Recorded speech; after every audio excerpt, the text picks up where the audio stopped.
नमस्कार, मैं अर्चना शर्मा चढ़ती कला टाइम टीवी देख रहे हैं सभी दर्शकों का स्वागत करती हूं। आप देख रहे हैं हिंदी के समाचारों की शुरुआत से पहले एक नजर आज के मुख्य सुर्खियों पर।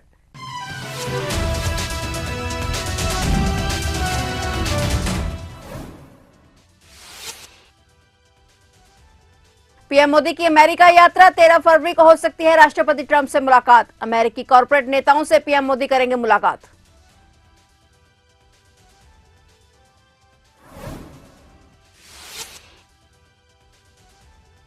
पंजाब लाए जाएंगे 46 गैंगस्टर। पंजाब पुलिस ने तैयार की लिस्ट। पंजाब पुलिस की अपराधियों के खिलाफ कार्रवाई की तैयारी।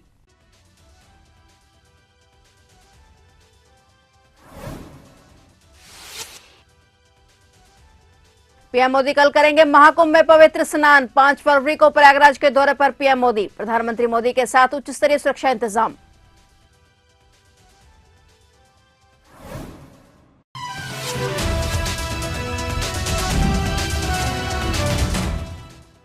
और अब समाचार विस्तार से। प्रधानमंत्री नरेंद्र मोदी 13 फरवरी को वाशिंगटन डीसी में अमेरिकी राष्ट्रपति डोनाल्ड ट्रंप से मुलाकात कर सकते हैं। प्रधानमंत्री की यात्रा के दौरान राष्ट्रपति ट्रंप पीएम मोदी के लिए रात्रि भोज का भी आयोजन कर सकते हैं। मीडिया रिपोर्ट के अनुसार पीएम मोदी के फ्रांस की अपनी यात्रा पूरी करने के बाद 12 फरवरी की शाम को वाशिंगटन डीसी पहुंचने की उम्मीद है। वे 14 फरवरी तक अमेरिकी राजधानी में रहेंगे और इस दौरान उम्मीद है कि वे अमेरिकी कॉर्पोरेट नेताओं और समुदाय के नेताओं के साथ भी मुलाकात करेंगे। इससे पहले पदभार ग्रहण करने के बाद पहली बार बातचीत के बाद ट्रंप ने संवाददाताओं से भी कहा था कि पीएम मोदी फरवरी में व्हाइट हाउस का दौरा कर सकते हैं। भारतीय पक्ष नेताओं के बीच शीघ्र बातचीत के लिए उत्सुक हैं और चर्चा इस बात की भी है कि ट्रंप भारत के साथ अमेरिका के व्यापार घाटे को कम करने और इस कार्यकाल में भारत में अमेरिकी वाणिज्यिक हितों के लिए अधिक आक्रामक तरीके से काम करने के लिए उत्सुक हैं। इसमें परिणामों पर स्पष्ट ध्यान दिया जाएगा। पंजाब पुलिस ने उन गैंगस्टरों और अपराधियों के खिलाफ कार्रवाई करने की तैयारी कर ली है जिन्हें दूसरे राज्यों के पुलिस ने रिमांड पर लिया है, मगर वे पंजाब वापस नहीं लौटे हैं। पंजाब पुलिस ने ऐसे करीब 46 आरोपियों की सूची तैयार की है और जल्द ही उन्हें वापस लाने की प्रक्रिया शुरू होगी। सूत्रों की माने तो इन गैंगस्टरों में लॉरेंस बिश्नोई, गोल्डी बराड़, दविंदर बंबिहा, लक्की पटियाल, हरविंदर रिंदा, लखवीर लंडा, जग्गू भगवानपुरिया और हैरी चोटा गैंग के जुड़े हुए लोग हैं। और वरिष्ठ पुलिस अधिकारियों के मुताबिक ये सभी आरोपी हत्या, जबरन वसूली जैसे मामलों स्लिप्त हैं और ये आरोपी दूसरे राज्यों की जेलों से ही अपने सिंडिकेट चला रहे हैं और इसके लिए सभी राज्यों से संपर्क किया जा रहा है। साथ ही इन राज्यों की अदालतों में भेजने के लिए डोजियर तैयार किए जा रहे हैं और ज्यादातर गैंगस्टर गुजरात, राजस्थान, हरियाणा और उत्तराखंड की जेलों में बंद हैं। ये आतंकियों के मददगार भी बन रहे हैं। पंजाब पुलिस अब विदेश से भी अपराधियों को प्रत्यर्पित कर भारत ला रही है। कुछ दिन पहले ही खबर आई थी कि यूथ अकाली नेता विक्रमजीत सिंह उर्फ विक्की मिड्डू खेड़ा की हत्या की साजिश रचने वाले शगनप्रीत सिंह समेत 5 आरोपी विदेश में हैं। शगनप्रीत दिवंगत पंजाबी गायक सिद्धू मूसेवाला का मैनेजर भी रह चुका है। उसको पिछले साल अगस्त में प्रत्यार्पित किया गया था।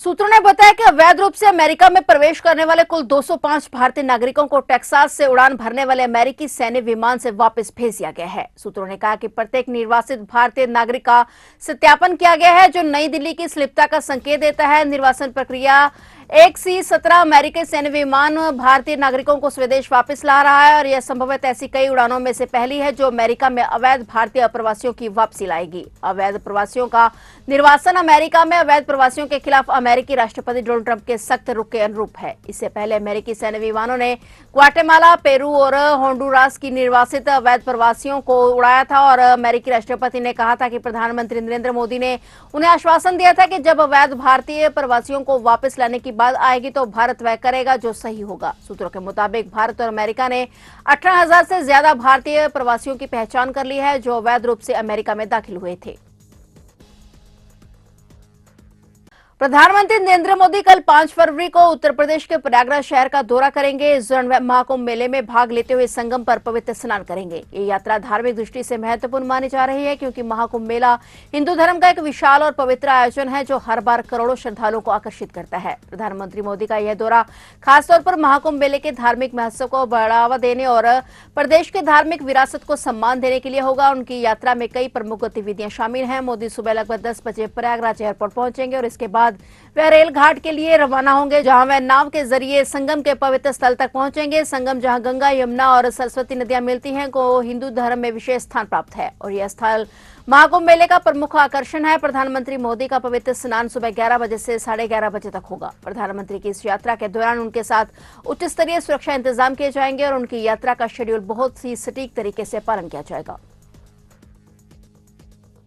उत्तर प्रदेश के फतेहपुर जिले में एक बड़ी रेल दुर्घटना होते होते बची। यहां एक ही ट्रैक पर दो मालगाड़ियां आपस में टकरा गई, जिससे बड़ा हादसा होने का खतरा था। इस टक्कर में एक मालगाड़ी का इंजन ट्रैक से उतर गया और बुरी तरह क्षतिग्रस्त हो गया। मिली जानकारी के मुताबिक हादसे के दौरान मालगाड़ी के चालक और सहचालक घायल हो गए हैं। उन्हें तुरंत नजदीकी अस्पताल में भर्ती कराया गया, जहां उनका इलाज जारी है। बताया जा रहा है कि यह दुर्घटना जिले के खागा कोतवाली क्षेत्र के पाम्बीपुर के पास हुई। घटना के बाद रेलवे के उच्च अधिकारी मौके पर पहुंचे और घटना के कारणों की जांच में जुटे हुए हैं।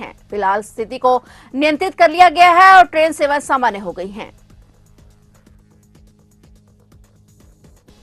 मणिपुर के इम्फाल पूर्व, इम्फाल पश्चिम, काकचिंग और थौबल जिलों से सुरक्षा बलों ने विभिन्न प्रतिबंधित संगठनों के 9 उग्रवादियों को गिरफ्तार किया है। पुलिस ने बताया कि इम्फाल पूर्वी जिले के मंत्री पुखरी ठाकुरबाड़ी इलाके से कांगलीपाक कम्युनिस्ट पार्टी के 5 सदस्यों को गिरफ्तार किया गया। उनके पास से 9 mm की एक पिस्तौल, एक मैगजीन, 11 कारतूस, 2 हथगोले और 3 मोबाइल फोन भी जब्त किए गए हैं। प्रतिबंधित United People's Party of Kangleipak के एक सदस्य को भी जबरन वसूली की गतिविधि में शामिल होने के आरोप में काकचिंग जिले के हवाईरो क्षेत्रों से गिरफ्तार किया गया है। इस बीच सुरक्षा बलों ने तलाशी अभियान के दौरान विष्णुपुर और तेंगनोपाल जिले से भारी मात्रा में हथियार और गोला बारूद भी जब्त किए हैं। सुरक्षा बलों ने एक AK-47 राइफल और एक मैगजीन, एक 2 इंच मोटार, 2 SMG कार्बाइन, 2 देसी 9 mm पिस्तौल और मैगजीन, 3 हथगोले और 2 IED विस्फोटक, 20 जिलेटिन छड़े और 5 9 mm जिंदा कारतूस जब्त किए हैं। दिल्ली विधानसभा चुनाव के लिए दिल्ली पुलिस पूरी तरह से अलर्ट मोड पर आ गई है। दिल्ली पुलिस, अर्धसैनिक बल और 10 राज्यों के 82,000 से ज्यादा जवानों ने दिल्ली की सुरक्षा व्यवस्था संभाल ली है। दिल्ली पुलिस ने शांतिपूर्ण और निष्पक्ष कराने के लिए खास रणनीति तैयार की है और दिल्ली पुलिस ने अपनी 19,000 की जवान फोर्स अपने पास रखी है। यह फोर्स रिजर्व रहेगी। इसको दिल्ली के विभिन्न जिलों में रिजर्व रखा गया है। जहां भी तनावपूर्ण स्थिति होगी, रिजर्व फोर्स मौके पर तुरंत पहुंचकर स्थिति को संभालेगी। मतदान वाले दिन हवाई मार्ग परिवर्तित किया जाएगा और दिल्ली पुलिस को केंद्रीय गृह मंत्रालय ने फोर्स की 220 कंपनियां दी हैं। इनमें 150 कंपनियां पैरामिलिट्री फोर्स की, उत्तर प्रदेश, गुजरात, राजस्थान समेत 10 राज्यों से 70 कंपनियां मिली हैं। इन फोर्स को मतदान गणना से 48 घंटे पहले तैनात कर दिया गया है और इसके अलावा अन्य राज्यों से आए होमगार्ड मतगणना केंद्र में लगने वाली लाइनों को संभालेंगे। विशेष पुलिस आयुक्त ने बताया कि जिन पोलिंग स्टेशनों में 9 से ज्यादा पोलिंग बूथ हैं, वहां पर सहायक पुलिस आयुक्त और ज्यादा 5 और उससे ज्यादा पोलिंग बूथ हैं और वहां पर सुरक्षा व्यवस्था का इंस्पेक्टर संभालेंगे। मतदान वाले दिन हवाई मार्ग भी परिवर्तित किया जाएगा। पुलिस करीब 39 पोलिंग स्टेशन पर ड्रोन से नजर रख रही है। सभी जगह पर एक कंट्रोल रूम बनाया गया है। बता दें कि दिल्ली विधानसभा की 70 सीटों पर कल मतदान होंगे। संसद में बजट सत्र का चौथा दिन है। पीएम मोदी आज लोकसभा में राष्ट्रपति के अभिभाषण पर चर्चा का जवाब देंगे। अभी लोकसभा और राज्यसभा की कार्रवाई जारी है। वित्त मंत्री निर्मला सीतारमण ने 1 फरवरी को बजट पेश किया था। पीएम मोदी आज यानी मंगलवार को लोकसभा को संबोधित करेंगे। प्रधानमंत्री नरेंद्र मोदी संसद सत्र में राष्ट्रपति के अभिभाषण पर चर्चा का जवाब आज लोकसभा में देंगे। राज्यसभा में पीएम मोदी गुरुवार को जवाब देंगे। बजट सत्र अब तक काफी हंगामे वाला रहा। सोमवार को भी संसद के बजट सत्र की शुरुआत हंगामे के साथ हुई थी। हाल ही में हुए महाकुंभ भगदड़ को लेकर विपक्ष ने चिंता जताई। आज यानी चौथे दिन राष्ट्रपति के अभिभाषण पर धन्यवाद प्रस्ताव पर चर्चा के साथ कार्रवाई शुरू हुई, जिसके बाद फिर विपक्षी सांसदों ने हंगामा कर दिया। शाम 5 बजे पीएम मोदी राष्ट्रपति के अभिभाषण पर चर्चा का जवाब देंगे। लोकसभा और राज्यसभा में इस बार तीखी बहस देखने को मिल रही है। संसद के इस सत्र में कुल 16 बिल पेश किए जाने हैं, जिनमें वक्फ विधेयक और आवर्जन और विदेशी विधेयक शामिल हैं। संसद का बजट सत्र 31 जनवरी को शुरू हुआ। यह 2 चरणों में चलेगा। पहला भाग 13 फरवरी को समाप्त होगा और दूसरा भाग 10 मार्च से शुरू होकर 4 अप्रैल तक चलेगा।